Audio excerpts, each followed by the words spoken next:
Shri Venkateswara gold తాకట్టులో ఉన్న మీ బంగారాన్ని విడిపించి కొనబడును.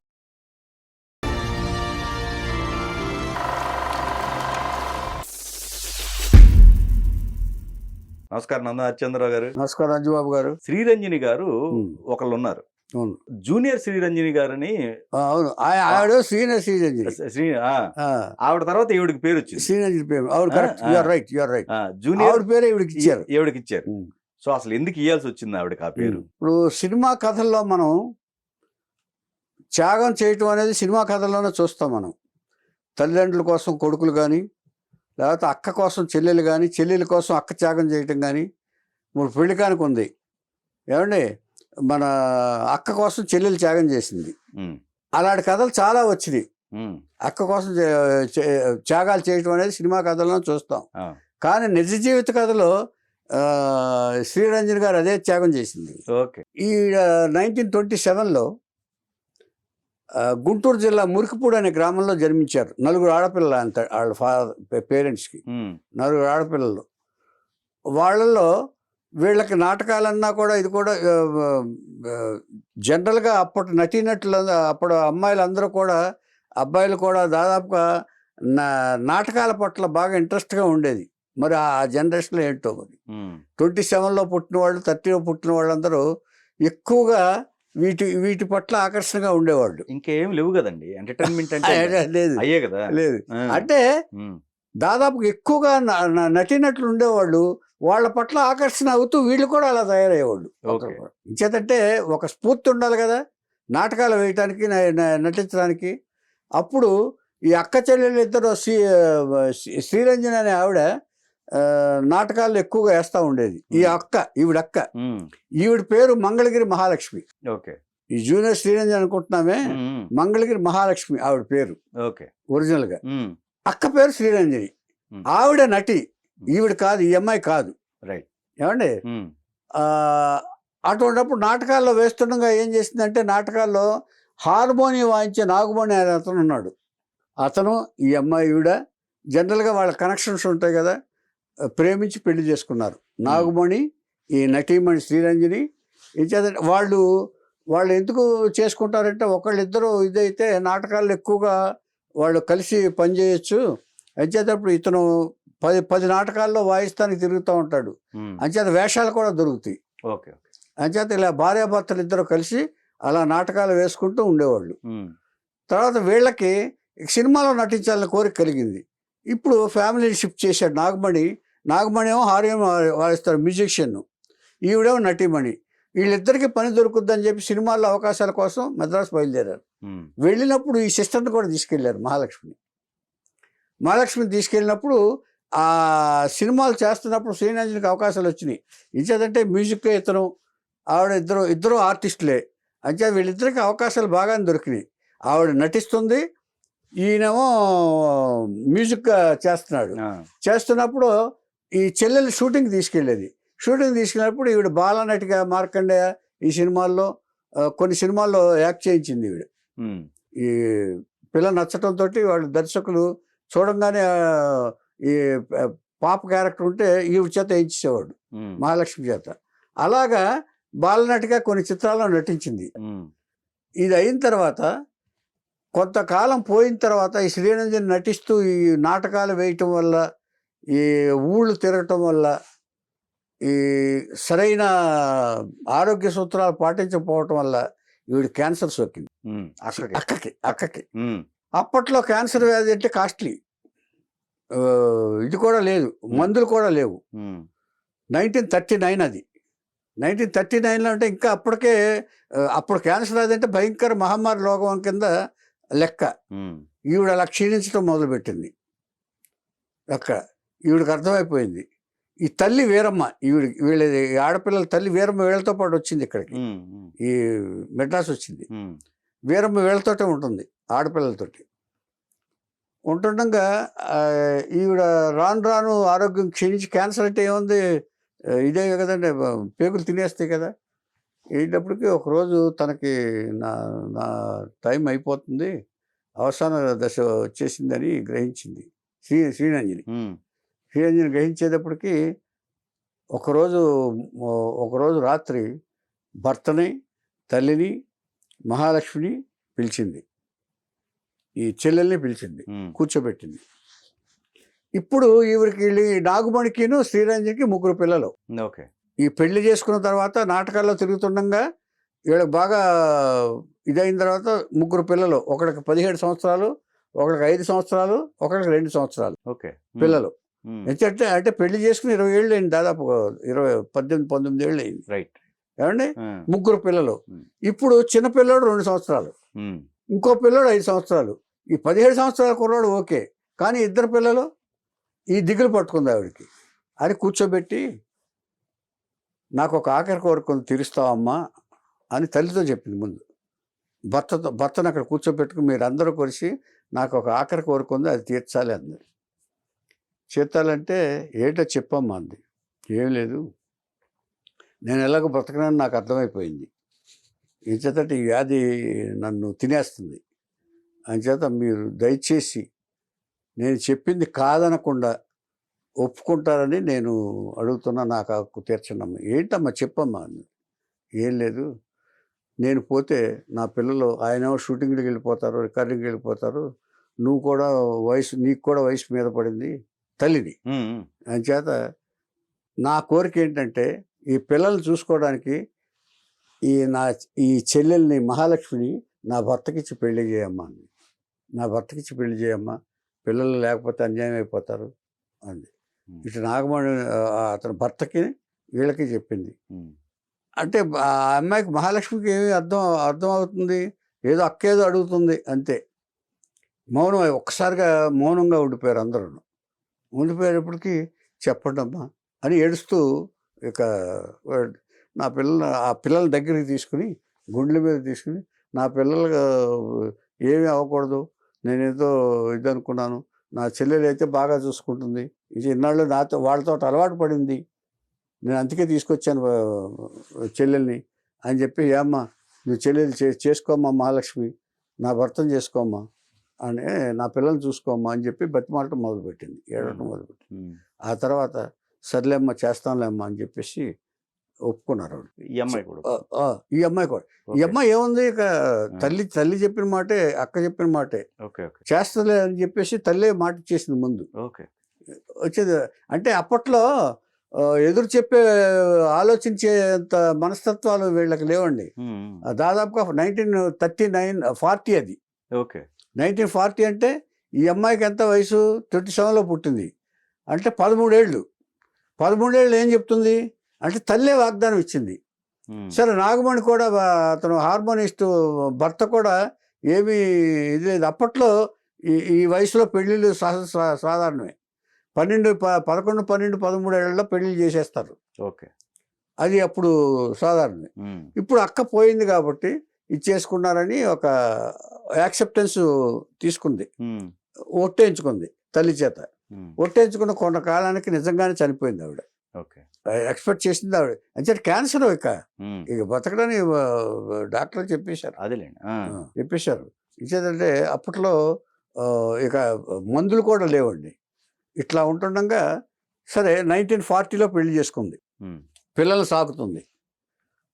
సాకుతుండగా 2 years హౌస్ వైఫ్గానే ఇంట్లో గడిపేసింది, పిల్లల్ని చూసుకుంటూ. ఇక వేరే జ్ఞాపకం లేదు. ఆడికి 19 ఏళ్ళు కుర్రాడు వచ్చింది, ఆడే చదువుకుంటున్నాడు, అదే చేస్తున్నాడు. ఈ పిల్లలకి ఇప్పుడు 7వ సంవత్సరం, ఒకరికి 4వ సంవత్సరం, ఇంకా చాలా లైఫ్ ఉంది, ఇంకా పెంచాల్సిన అవసరం ఉంది. పిల్లలు అప్పుడే స్కూల్కి వెళ్తున్నారు. ఒక రకంగా ఈ అమ్మాయి మైనరు, ఈ అమ్మాయి మైనరు, పిల్లోడు పెద్దోడు. పెళ్ళయ్యే నాటికి ఈవిడికి 13 ఏళ్ళు. అదే 2 ఏళ్ళు అంటే ఇప్పుడు 15 ఏళ్ళు ఆ అమ్మాయికి. ఆ అమ్మాయికి 15 ఏళ్ళు. అంటే అప్పట్లో అంతేనండి, బాల్య వివాహాలు ఉంటాయి కదా, ఉండే కదా అప్పట్లో. మరి ఆ తర్వాత కదా కందుకూరు వీరేశలింగం గారు అప్పుడు ఇది చేసిన తర్వాత ఏమండి. ఇట్లా ఉంటున్న పరిస్థితుల్లో ఒకసారి వీళ్ళ మేనమామ ఎవరో వచ్చారు, ఒకడు హనుమంత దాసు ఎవరో పేరు ఉందండి. వచ్చిన తర్వాత ఈ అమ్మాయి అప్పుడు ఈ మ్యూజిక్ కొంచెం టచ్ ఉంది ఈ అమ్మాయికి, మహాలక్ష్మికి. పాట పాడుకుంటూ పని చేసుకుంటుంది. అప్పట్లో పిల్లలు ఏముంది, ఇచ్చేదని ఇంకా అమాయకత్వమే అంతే కదా. ఈవిడికి. అంతే. ఆ. ఇంట్లో ఆడాళ్ళు పాటలు పాడుకుంటూ పని చేసుకుంటారు కదా, ఉమ్. అలాగా పని చేసి వంట చేస్తూ ఏదో కూని రోగాలు తీస్తూ చేస్తుంది ఆయన. ఉమ్. ఇది అబ్జర్వ్ చేశాడు మేనమామ. అబ్జర్వ్ చేసిన తర్వాత నాగమణిని పిలిచాడు. పిలిచి, ఇప్పుడు అక్క నటే కదా, ఈవిడిలో కూడా లక్షణాలు ఉన్నాయి, ఆవిడికి పాట కూడా బాగా పాడుతుంది, అంచేత ఈవిడ్ని ఖాళీగా ఉంచటం ఎందుకు, పైగా పిల్లలు ఉన్నారు కదా నీకు, అంచేత ఆవిడ కూడా నీకు పరిచయాలతోటి నటిగా చేయొచ్చు కదా, 15 సంవత్సరాలు వచ్చింది కదా ఇప్పుడు, నటిగా చేయొచ్చు కదా అని చెప్పాడు. ఆ సలహా బాగా నచ్చింది భర్తకి. అవును కదా అని చెప్పేసి అప్పుడు భీష్మ చిత్రంలో సత్యవతి పాత్ర పోషించింది ఫస్ట్ టైం. భీష్మ అనే చిత్రంలో సత్యవతి అంటే ఆయన శంతనుడి భార్య సత్యవతి, ఆ పాత్ర పోషించింది దీంట్లో భీష్మతిలో. అక్కడి నుంచి ఆవిడ వరుసగా నటిగా అప్పుడు జూనియర్ శ్రీరంజని అని పేరు పెట్టారు సినిమాల్లో. భీష్మ చిత్రంలో సత్యవతి పాత్ర వేసిన తర్వాత ఆవిడ పేరును జూనియర్ శ్రీరంజనిగా మార్చారు. సో అంటే శ్రీరంజని పేరు ఆవిడకి ఇచ్చారు, ఒరిజినల్ పేరు మహాలక్ష్మి. ఎంచేతంటే పాపులర్గా అక్క శ్రీరంజని ఉంది కాబట్టి ఆవిడ సీనియర్లు, ఈవిడ జూనియర్ అని పిలవడం ప్రారంభించారు. అందులో 2 పాటలు కూడా పాడింది ఈవిడ భీష్మ చిత్రంలో.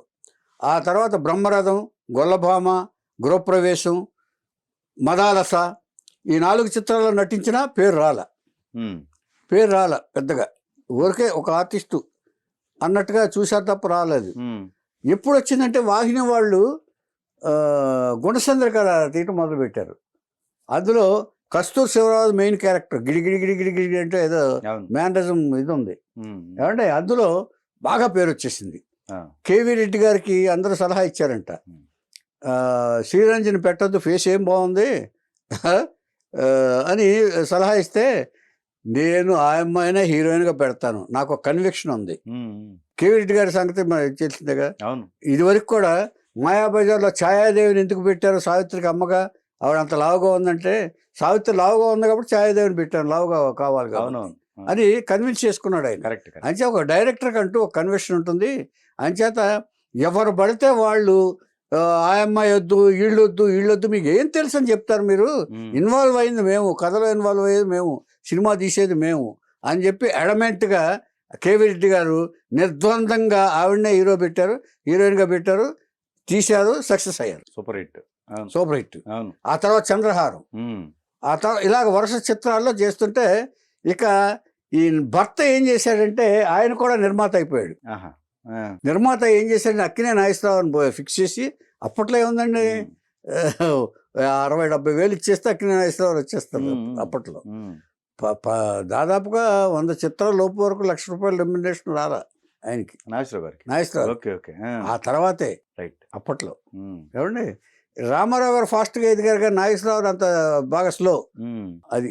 అందుకే రామారావు గారు ఎప్పుడు కొత్త ప్రొడ్యూసర్స్ని ఎంకరేజ్ చేసేవాడు, నాగేశ్వరరావు ఎప్పుడు పాతుకుపోయిన ఇదే కన్సర్న్సే, జగపతి, పిఏపి, ఇట్లాగా పద్మశ్రీ, ఇట్లాగా ఏమండి. ఇది ఊరికే ఒక ఉదాహరణ అంతే. ఇలాగ శ్రీరంజని ఇది అయిపోయిందండి. అయిపోయిన తర్వాత ఇలా సినిమాల్లో బాగా ఇది వచ్చేసిన తర్వాత పేరు వచ్చిన తర్వాత చేస్తుంది. నాగమణి ఏం చేశాడంటే తను నాగేశ్వరరావుని బుక్ చేసి మహాకవి కాళిదాస్ తీశాడు. అందులో అక్కినేని నాగేశ్వరరావు గారి భార్యగా ఈవిడ నటించింది, గుర్తుండే ఉంటుంది అందరికి ఏమండి. గొల్లవాడుగా ఉన్నప్పుడు రాజకుమారిని గొల్లవాడికి ఇచ్చి పెళ్లి చేస్తారు ఎవరో అప్పుడు ఆ కథలో. ఆ గొల్లవాడు ఇలా అయిపోయాడు ఏంటి భర్త అని చెప్పి బాధపడుతూ గుడికి తీసుకొస్తుంది భర్తకి. అమ్మవారిని ప్రార్థిస్తుంది ఆవిడ. అమ్మవారిని ప్రార్థించి సోద పడిపోతే నాగేశ్వరరావు గారు అమ్మవారిని, ఏంటమ్మా ఇది ఇలా పడిపోయింది అని చెప్పేసి అమ్మవారిని ప్రార్థిస్తే ఆవిడ జ్ఞానం కలిగిస్తుంది ఆవిడ ఆ గొల్లవాడికి. అప్పుడు మాణిక్యవీణావంతు ఆయన అక్షర జ్ఞానం కలుగుతుంది, మహాకవి కాళిదాస్ అయ్యాడు. అలాగా అందులో మెయిన్ క్యారెక్టర్ శ్రీరంజని భారీగా వేసింది. ఇలాగ సినిమాలు చేస్తుండగా ఈవిడ కూడా అనారోగ్యం పాలైంది. కొంచెం 4 years సినిమా రంగానికి దూరంగా ఉంది. ఆ తర్వాత భలే తమ్ముళ్ళలో 70 ఆ ప్రాంతంలో భలే తమ్ముడు అనే సినిమా ఎన్టీఆర్ తోటి వచ్చింది కదా, మహమ్మద్ రఫీ పాడాడు. ఓకే. దాంట్లో అమ్మగా నటించింది ఎన్టీఆర్కి. ఆహా, ఓకే. అది దాదాపుగా అదే ఆఖరి సినిమా అనుకుంటాను మా నటించిన సినిమా. ఈ ఉమ్, 4 ఏళ్ళు ఇంటికే పరిమితమైంది ఆవిడ. ఓకే. అంచేత ఇది ఉంటున్నప్పుడు ఆవిడ 1974లో ఈ 70 తర్వాత ఈ 2-3 పిక్చర్లు చేసిన తర్వాత, ఏదో 2-4 పిక్చర్లు చేసిందండి. చేసిన తర్వాత భలే తమ్ముడు మెయిన్గా చెప్పుకోవాలి అక్కడ మదర్గా. ఓకే. చేసుకున్న తర్వాత 1974లో ఆవిడ జబ్బు ముదిరి చనిపోయింది ఆవిడ. ఈ లోపల ఈవిడ పెద్ద కొడుకు ఉన్నాడు చూసారా, పెద్ద కొడుకు 17 సంవత్సరాలు చెప్పాను అప్పుడు. అంటే యాక్చువల్ గా సిస్టర్ పిల్లలే, ఏవిడికి పిల్లలు లేరు. 7 పిల్లలు. అదే రామ్. త్యాగం ఏంటంటే ఈవిడ పిల్లల్ని కనకుండా చేసుకుంది సిస్టర్ కోసం. ఈ పిల్లల్ని పెంచడం కోసం ఈవిడ పిల్లలకు దూరం అయింది. నాకు పిల్లలు వద్దంది, పుట్టొద్దంది. Okay, okay. మరి ఏం చేసుకున్నారో, కంట్రోల్ చేసుకున్నారో ఏంటో తెలియదు కానీ పిల్లలు పుట్టకుండా మాత్రం ఈ 3 పిల్లలే చాలు నాకు. ఇది మెయిన్ త్యాగం పెట్టి చెప్పుకోవాల్సింది మనం ఈవిడికి. Right, right. ఈవిడ గురించి చెప్పుకోవాల్సింది. ఇంచేత ఇంత త్యాగం ఎవరు చేయరు. సొంతంగా ఒక బిడ్డన్న కనాలని అనుకుంటారు ఆయన. అవును. కానీ ఆవిడ అలా అనుకోలేదు. ఈ అక్క పిల్లల్లో ఒకడు డైరెక్టర్ అయ్యి ఎన్టీఆర్తోనే ప్రమీలార్జున అనే సినిమా తీశాడు, మల్లికార్జునరావు అని. ప్రమీలార్జున అనే సినిమా తీశాడు పెరిగి, అదే సినిమా ఇండస్ట్రీలో ఉంటూ. తర్వాత వీళ్ళ దీంట్లో విశేషం ఏంటంటే అక్క చెల్లెళ్ళుగా నటించిన వాళ్ళు వీళ్ళిద్దరూ ఒకటి ఫస్ట్ జంట. నెక్స్ట్ పుష్పవల్లి సూర్యప్రభ జమిని గణేషన్ వైఫ్. తర్వాత జ్యోతిలక్ష్మి జయమాలిని, జ్యోతిక నగ్మ. ఇలాగ అక్క చెల్లెలుగా నటీమణులైన వాళ్ళలో ఈ జంటలు బాగా ప్రఖ్యాతంగా చేసుకుంటారు. కానీ ఫస్ట్ జంట సీనియర్ శ్రీరంజని, జూనియర్ శ్రీరంజని. ఇది శ్రీరంజని కథ. కానీ ఇక్కడ శ్రీరంజని గారి లైఫ్ లో నిజంగా పిల్లల్ని పుట్టకుండా చేయటం అనేది ఎవరో కూడా ఊహించని త్యాగం అండి అది. అంతేగా మరి. ఇచ్చేదంటే తనకంటూ సొంతంగా పిల్లలు కావాలని ఎవరైనా అనుకుంటారండి. కానీ ఆవిడ తనకి పిల్లలే వద్దనుకుంది. పైగా మైనర్ గా ఆ డెసిషన్ తీసుకోవటం అంటే తల్లి కూడా బలవంతం. అక్క దండం పెట్టేసిందండి. అమ్మ చెల్లి నువ్వు కాదనకమ్మా, మీ బావగారిని పెళ్లి చేసుకోమ్మా అని చెప్పి దండం పెట్టి ప్రార్థించింది ఆవిడ. డెత్ బెడ్ మీద ఆల్మోస్ట్ అనగానే అలాగే అక్క అని ఆ టైంలో ఏం చేస్తే 13 ఏళ్ళ అమ్మాయి పాపం తల్లిలాగా తనే తల్లిలాగా చూసింది అక్కడ. మైనర్ ఇది ఆ రోజుల్లో ఇలా జరిగాయండి. మరి మైనర్ వివాహాలు కానీ, బాల్య వివాహాలు కానీ, అవగాహన లేకుండా పెళ్ళిళ్ళు కానీ చివరికి ఎంత మెచ్యూరిటీగా ఉందండి ఈవిడ. అవును. ఆ పిల్లల కోసం ఎంత త్యాగం చేసింది, అంత జీవితాన్ని అర్పించేసింది. అంటే దాదాపుగా 54 ఏళ్ళు 55 ఏళ్ళకో చనిపోయింది ఈవిడ కూడా. అంటే ఈ దిగులు కానివ్వండి, ఈ మనస్తాపం కానివ్వండి, ఇదంతా ఏదైనా స్ట్రగుల్ మైండ్ లో కొంచెం ఉంటుంది కదండి. ఎంత త్యాగం చేసినా ఎంత చేసినా కూడా ఆ జీవితానికి నా జీవితం ఏంటనేది ఎప్పుడో ఒకప్పుడు ఆలోచన వచ్చి ఉంటుంది ఆవిడకి. ఆ మనస్తాపంతో కూడా అనారోగ్యం పాలై ఉండొచ్చు. 4 సంవత్సరాలు ఆవిడ దూరంగా ఉందంటే ఎంత అనారోగ్యం పాలై ఉంటుంది ఆవిడ. అంటే డీటెయిల్స్ మనం చెప్పలేదు కానీ అదండి. అది జూనియర్ శ్రీరంజని ఒక త్యాగమయ కథ. ఇది నిజమే. ఇది సినిమా లాంటి నిజ జీవిత కథ ఇది.